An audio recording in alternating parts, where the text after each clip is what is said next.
Six class. आज हम 11B exercise करेंगे। पहले क्वेश्चन में निम्न की चित्र की सहायता से समीकरण बनाना है और हमें x का मान निकालना है। ये पूरी एक लाइन आपको खींच कर दी हुई है जिसमें उसने बता रखी है पूरी लाइन कितनी है, वो 30 सेंटीमीटर। इसमें से आधी क्या है, यहाँ पे आधी भी नहीं, एक तरफ इसने बताया है x सेंटीमीटर और ये कितनी है 17 सेंटीमीटर। अब इस लाइन को मतलब समझिए, यदि मैं x में 17 जोड़ दूँ तो वो कहना चाह रहा है 30 के बराबर है।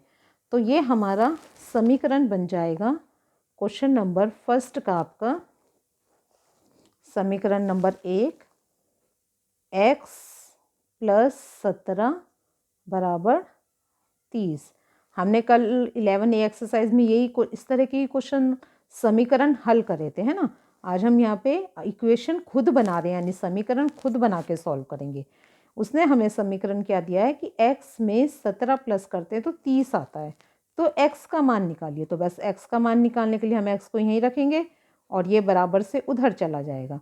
तो 30 में से 17 गए तो x का मान कितना आ गया आपका 13। ठीक है, तो x की वैल्यू आपकी 13 आ गई। तो ये आपका आंसर है पहले का। चलिए दूसरा क्वेश्चन देखते हैं।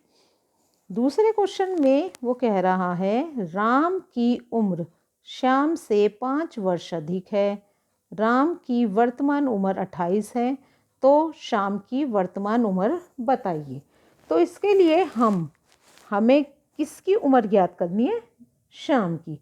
तो जिसकी उम्र हमें ज्ञात करनी है उसको हम x मानेंगे। हमने यहाँ पर श्याम की उम्र हमने मानी x के बराबर है।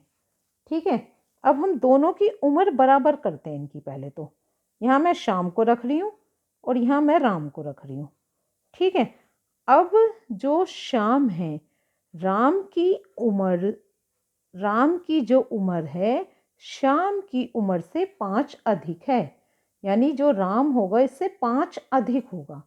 तो यानी मैं श्याम की उम्र में 5 जोड़ दूं तो राम की उम्र आ रही है। और राम की वर्तमान आयु उसने हमें कितनी बताई है, राम की वर्तमान आयु वो हमें उसने दी है 28 वर्ष। ठीक है, वो हमें उसने दे रखी है 28। तो हम यहाँ शाम को x मान रहे हैं, 5 उसमें मैंने जोड़ दिया और राम की आयु कितनी है 28। तो देखिए हमारा समीकरण तैयार हो गया। श्याम की उम्र हमें नहीं दी थी, वो मैंने मान ली x। राम की मुझे आयु दी हुई है 28 वर्ष।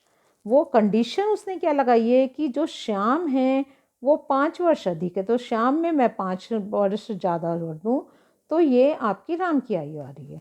तो यहाँ से हम अब समीकरण हल करेंगे।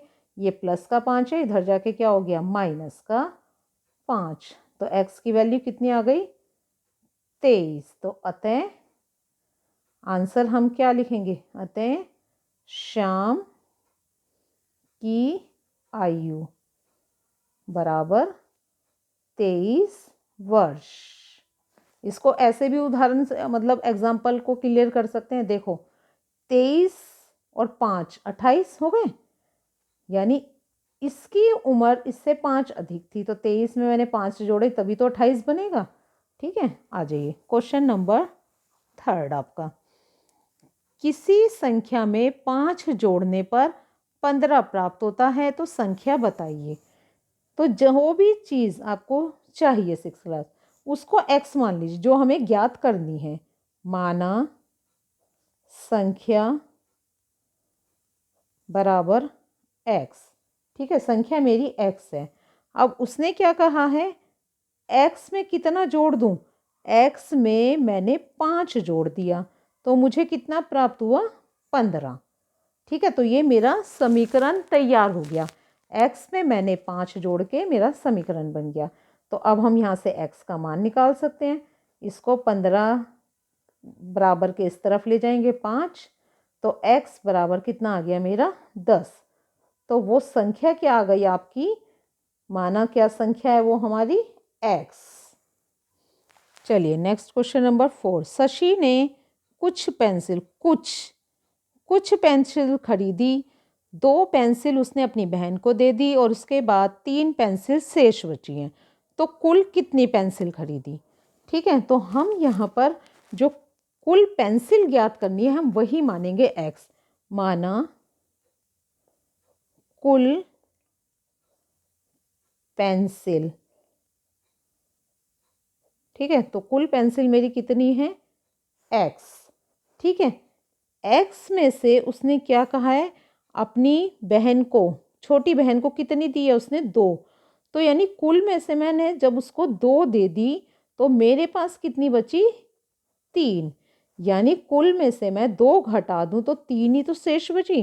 तो उसने प्रश्न में यही तो कहा है कि 2 पेंसिल उसने अपनी छोटी बहन को दे दी तो उसके पास 3 पेंसिल बची। तो मैंने कुल में से 2 पेंसिल दे दी हैं तो 3 मेरे पास बची। तो अब इस समीकरण को हल कर लेते हैं हम। ये माइनस का है, आपके ध्यान रखना है इस बार क्वेश्चन में, ये माइनस का है आपका, तो हम यहाँ लिखेंगे 3, इधर जाके ये प्लस का हो जाएगा 2। तो जो कुल पेंसिल है वो कितनी हो गई हमारी 5, इसको हमने x माना था, तो ये कुल पेंसिल मेरी कितनी हो गई आपकी 5। चलिए नेक्स्ट क्वेश्चन देखते हैं। प्रज्ञा का वजन पहले से 3 किलोग्राम बढ़कर 17 किलोग्राम हो गया, उसका भार पहले कितना था। तो यहाँ हम पहले पहला भार है ना, माना पहला भार कितना मांगेंगे हम x किलोग्राम। ठीक है, x दिया है। अब उसमें क्या कह रहा है कि उस किलोग्राम में हम 3 बढ़ा दें, यानी 3 और प्लस कर दें। x में हमने 3 किलोग्राम बढ़ा दिया और वो किसके बराबर हो रहा है 17। तो ये पहला भार निकल आएगा। वो कैसे, यहाँ से x के मान से, क्योंकि x का मान हमने x किलोग्राम पहला माना है। ठीक है, तो x बराबर 17 माइनस 3, तो 17 में से 3 गए, आपके कितने बचे 14। तो 14 किलोग्राम था उसका पहला वजन। ठीक है, उसमें हमने यहाँ से इसको सिद्ध भी कर सकते हैं, जांच भी। देखो जब मैं 14 में 3 प्लस करूँगी 17 आएगा। ठीक है, तो उसने क्या कहा, जो पहला वजन था उसमें 3 बढ़ गया, तो टोटल कितना होना चाहिए था 17। तो ये आपके उत्तर की जांच भी हो गई है। चलिए क्वेश्चन नंबर 6, वाई मीटर लंबे फीते को 7 बराबर भागों में बांटा गया। यदि प्रत्येक भाग की लंबाई 3 मीटर हो तो y का मान ज्ञात कीजिए। तो यहाँ सीधा हम इक्वेशन तैयार करेंगे। देखो ये मेरा y है, y को उसने क्या कहा है 7 बराबर भागों में बांटना है। ठीक है, यदि मैं इसको 7 से भाग दूंगी तभी तो ये बराबर भागों में बटेगा। एक उदाहरण के लिए एक बात समझिए, आपके पास कोई चीज़ है ना, आपके पास मान लीजिए आपके पास 21 कोई चीज़ है और उसको 7 बराबर भागों में बांटोगे, है ना, 7 बराबर भागों में बांटोगे तो 21 को 7 से भाग दे के ही तो बराबर भागों में बांटोगे। तो यहाँ पे 21 ही क्यों 21 मैंने लिया, क्योंकि यहाँ देखिए 7 या 21 3 मीटर का एक भाग है वो, है ना। तो टोटल निकालने के लिए हम इक्वल टू यहाँ पे 3 लिखेंगे। ठीक है, तो y को हम 7 से भाग देते हैं तो हमारा 1 मीटर का टुकड़ा वो जो निकालना है एक लंबा फीता निकल आएगा। तो इस तरह के समीकरण में हम क्या करते हैं, तिरछी गुणा, कल क्वेश्चन किए थे हमने ऐसे बच्चे, है ना, जब हमारी इस संख्या ये आपकी बट्टे में आ रही है यानी भाग कर रहा है तो ये इस संख्या को गुणा कर देगा। तो y 3 गुणा 7, तो ये कितना आ गया 21। तो आपका आंसर y बराबर कितना आ गया 21। अब इसको सिद्ध भी कर लीजिए।